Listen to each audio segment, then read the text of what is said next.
Suddenly, you're hit with the intense gaze of dozens locking onto you. These men described as the worst of the worst, tattooed with reminders of El Salvador's dark past. It's tense and uncomfortable. But here, officials say comfort isn't meant to exist.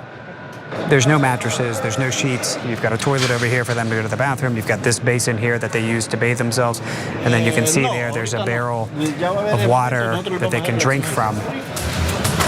This is a rare look inside El Salvador's terrorism confinement center, known as Cenk.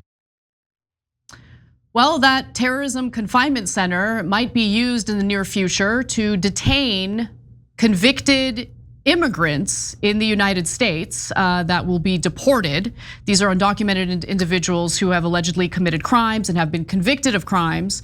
Now, Secretary of State Marco Rubio is singing the praises of El Salvador's President Nayib Bukele, who agreed to detain these convicted criminals that have been deported by the United States, but also suggested that maybe we'll consider also detaining some American felons as well. Now that's illegal, and luckily, even Marco Rubio has his limits. The Secretary of State made it clear that that's illegal and they're not going to do that. But they're definitely looking to use these prisons in El Salvador to detain undocumented immigrants who have committed crimes in the United States. So here's what Bukele announced on X. We have offered the United States of America the opportunity to outsource part of its prison system. We're willing to take in only convicted criminals, including convicted US citizens, into our mega prison, Cenk, in exchange for a fee. The fee would be relatively low for the US, but significant for us, making our entire prison system sustainable.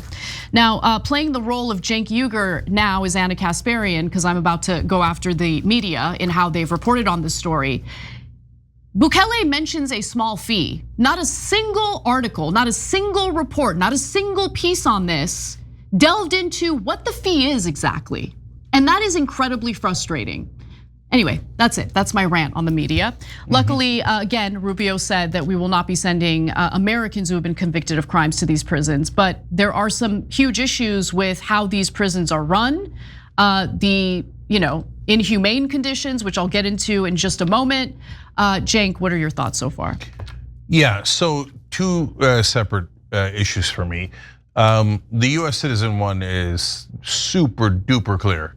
No US citizens going to El Salvador for prison, period. Not gonna happen. It's not gonna happen because it's a ridiculous idea and it's totally illegal and outrageous. And by the way, always shoe on the other foot, guys. So if you're MAGA and you're like, well, they're criminals, maybe we send them to El Salvador. Okay, well, what if the Democrats are in charge and they had convicted Donald Trump? And then they sent him to El Salvador. Like sending any US citizen to El Salvador prisons is insanity. We're not gonna do that, okay? So it's a terrible idea, and by the way, MAGA will reject it. And so then if you're on the left and you don't believe me, okay, no problem, okay? The America First cares about US citizens. So maybe I'm wrong, and maybe they'll love the idea, oh yeah, send all the US citizens to El Salvador torture camps or whatever, right? So, but I doubt it. So now, on to the actual issue. Look, I like taking care of our own business. So I don't like farming out to any other country for anything else. And I get it, we want to deport the criminals that are here that are undocumented. I agree with that. And so I don't care what anybody says, oh no, we should keep the criminals. No, okay. And by the way, I don't know that a lot of people are saying that. They're dancing around it, but they're not directly saying that. So no, the criminals are going, okay, period. Now, but we're a grown up country. We don't need El Salvador to do our work for us. And I'm not interested in sending people to a lawless Guantanamo. I'm not interested in sending them to a lawless El Salvador where you have to go to the bathroom in the bucket and have all the things that we just saw in that video, et cetera. We don't need it, and we don't need to send money there, and we don't need any of it. And so why does America, the #1 superpower in the world, need El Salvador's prisons? We don't. And so this talk is just to make it seem like, oh, we're gonna get them and we're gonna be super tough and they're gonna see and stuff. As long as this talk okay, fine. MAGA asked for that talk, they're getting for that talk. But you start sending anybody to El Salvador, US citizens to El Salvador, we're gonna have a huge problem. You send these detainees, it's still a terrible idea.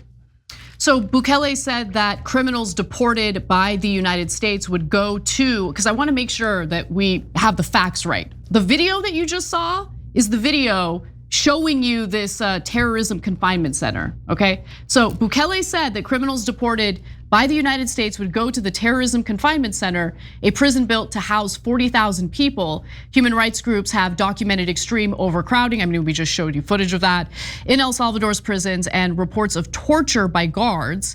El Salvador actually signed a similar agreement back in 2019. This was part of Donald Trump's third country agreement, essentially having third countries detain undocumented immigrants that have committed crimes in the United States. But that deal was never implemented due to COVID-19 and the pandemic.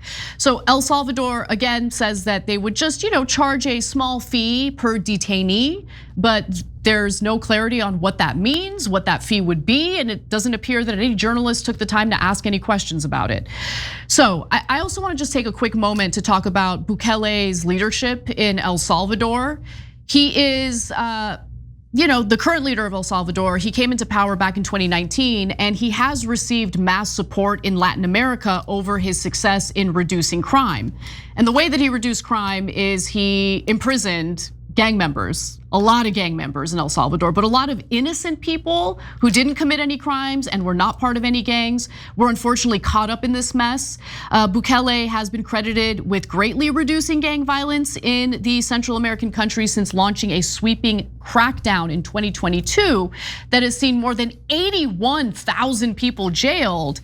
But the US State Department has actually issued a warning to Americans who are thinking about traveling to El Salvador in case they get caught up in this and end up getting arrested, because they claim there's really no due process. Overcrowding, this is from the State Department. Overcrowding constitutes a serious threat to prisoners' health and lives.